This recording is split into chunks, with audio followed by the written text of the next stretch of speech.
wanted to tell you about choosing to do a film. Making a film is a big, long process. Even a short film takes a lot of effort, a lot of money, a lot of time.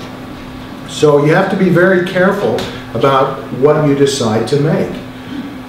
An idea for a film can come from a lot of different ways. I really like pioneer films.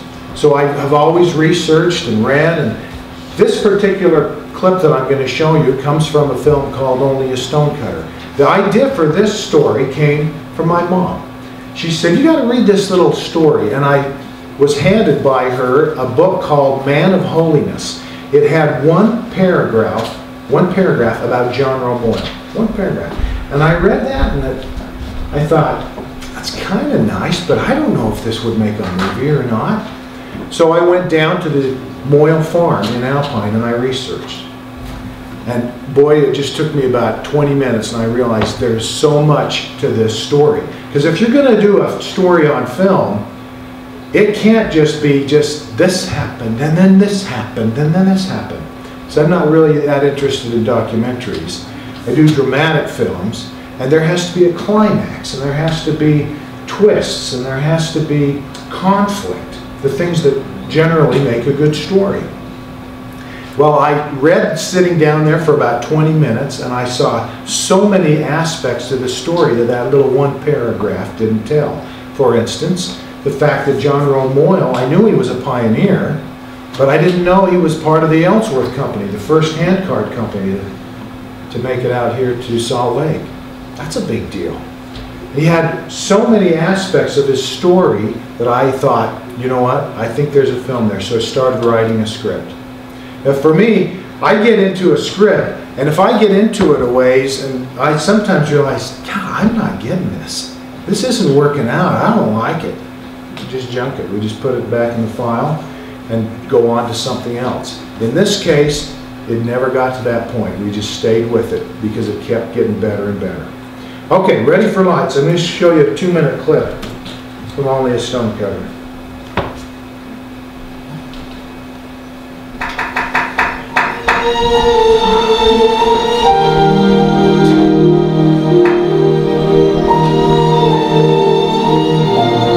For many, the loss of a limb would signify the loss of their life.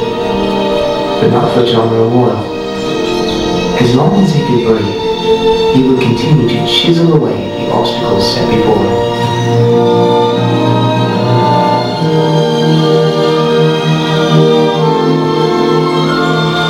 In 1885, John Romoil once again chose to act and lived the 22 miles to the Salt Lake Temple, and as a 77-year-old man climbed 100 feet of scaffolding and continued his duty as a stonemason on the Salt Lake Temple. There are two sorts of people on this earth. I watched my father for many years. He was the sort that acted.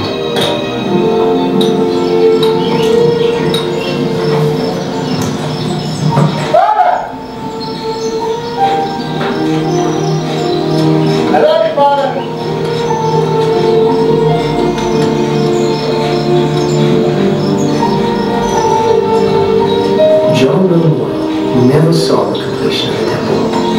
He died in 1889, 4 years before its dedication. But his handiwork, carved high on the east wall and penned by the prophet centuries earlier, continues to be seen by millions. John Romoil wasn't just carving words. He was setting in stone what it was that motivated him to act. Holiness to the Lord.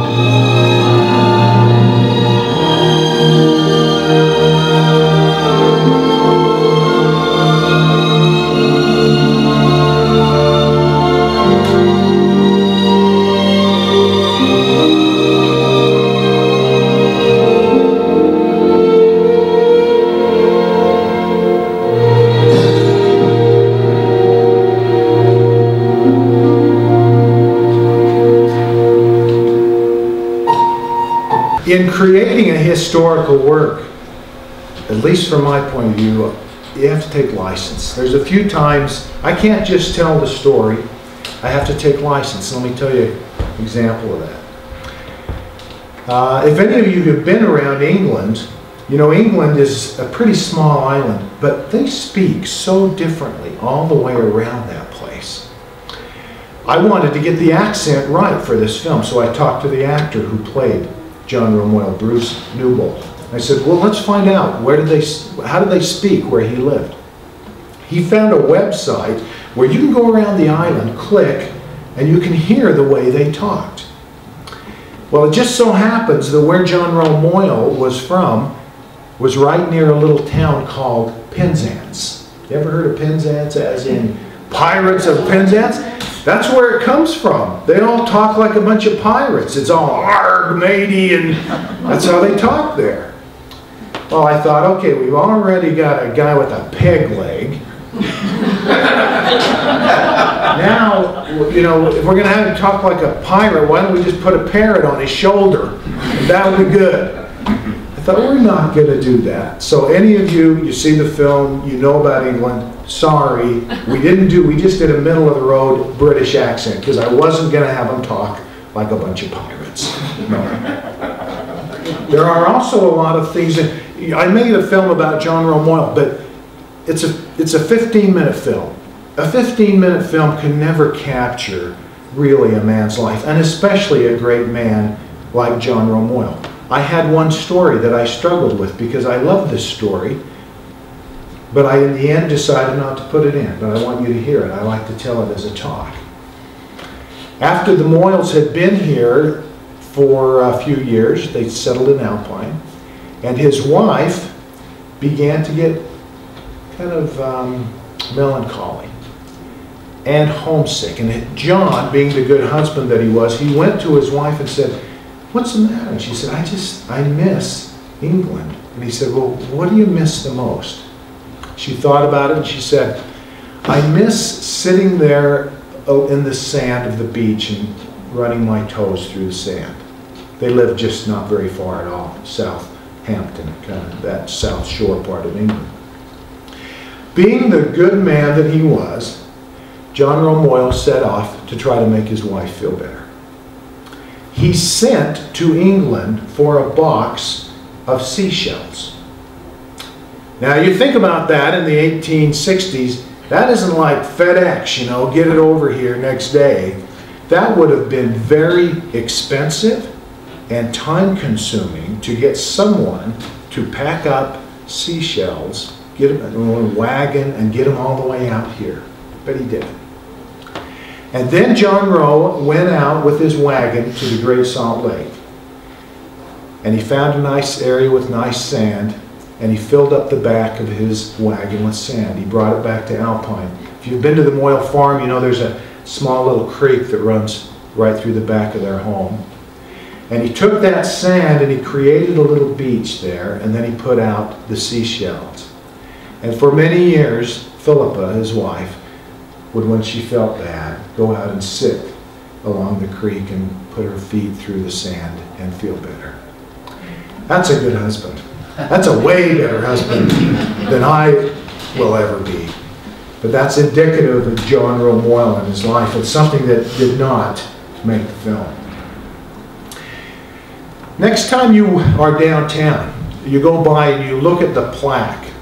That plaque that we show at the end of the film says, Holiness to the Lord. I want you to look at it. Because one thing John Romoyle and learning of his history taught me is those things didn't just appear. Real people did that type of work. John Romoyle climbed 100 feet of scaffolding with a peg leg and carved that. If you'll look at it, you'll see the top half of that carving is different from the bottom half. John Romoyle died about 3 years before the temple was dedicated. It says on that placard the date of the dedication. He couldn't have carved that. He was dead. You look at that and you can see the top part is beautiful. It is done in such a lovely script. The bottom part, kind of plain, kind of not so much. I asked the head of the temple department, what he knew about that. He had no records to tell me exactly who did what. But I'll tell you what I learned from history. John Romoyle did not do the bottom part of that. And it's not as good. He was an artist for his day. He went around creating and doing beautiful things that helped the lives of those in this area. I love making pioneer films. I've made quite a few of them, and I don't actually set out to go, oh, you know what, it's time to make another pioneer film. But what happens for me is as I do research and I start looking into the stories, they're the best stories. They had such amazing dedication and faith, and their stories come through on film. Anybody have anything that asked me about historical dramas, making films in this way? We do. Have you done any of your own family history in film? Ask about my own family history. Actually, I have, and I don't make them just for my family. I try to make them broad enough that they're good for other people and other uses. They're both at Deseret Books still, and other outlets. One is called A Pioneer Miracle, and it's about my mother's aunt and something that happened in Parowan in the early days down there. And the second one is the John Tanner story, who was my great-great-grandfather, who told his story of how he came to join the church and pretty much took him all the way through almost to his coming out west. So yeah, I've done a little bit of that. But again, even in those cases, I didn't make those because they were my family. It's because I was so attracted to the stories. I thought they were just such great stories. I actually made one big change from reality. John Romoyle was not a journal keeper. He never wrote anything down, but his son did. I didn't want to explain, these are not his words, these are his words through his son, blah, blah, blah, blah, blah, blah. So I just changed that, and in the film, John Romoyle is writing in his journal, and he's the one that tells it. I don't think that caused anybody any trouble. No family members, nobody skewered me for that one. But it just made telling the story better and easier. And ladies, man in the back, were you going to ask? Well, I'm so glad for your wonderful stories, but my question is kind of technical. Is how you had to build that set of the temple and him climbing up the ladder, and where did you build that?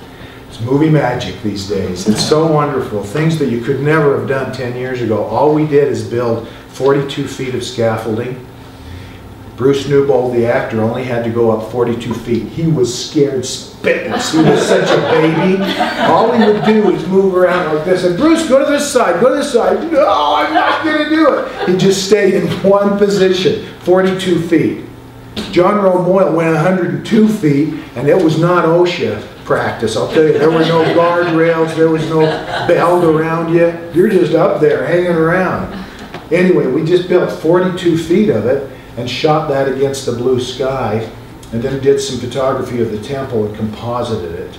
We also did some CG work to make the temple look under construction and so forth. But yeah, that's all stuff that 10 years ago, it would have been so expensive to have done that before the world of computers.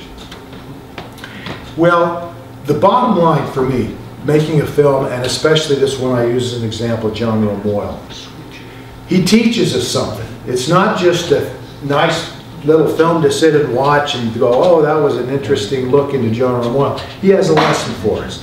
And the lesson that John Romoyle, I think more than anything else, tells any one of us is, you know, every one of you, everybody here, me included, have problems.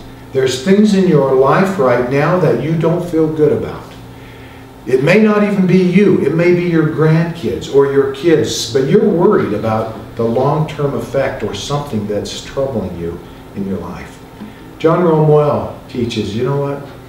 You just get up every morning and you put one foot in front of the other. Even if that foot you're putting in front is a peg leg. You just put it in front of the other and keep going. That's a worthy message, and a message I wanted to tell. But I could never have told it were it not for the true historical figure of John Romoyle.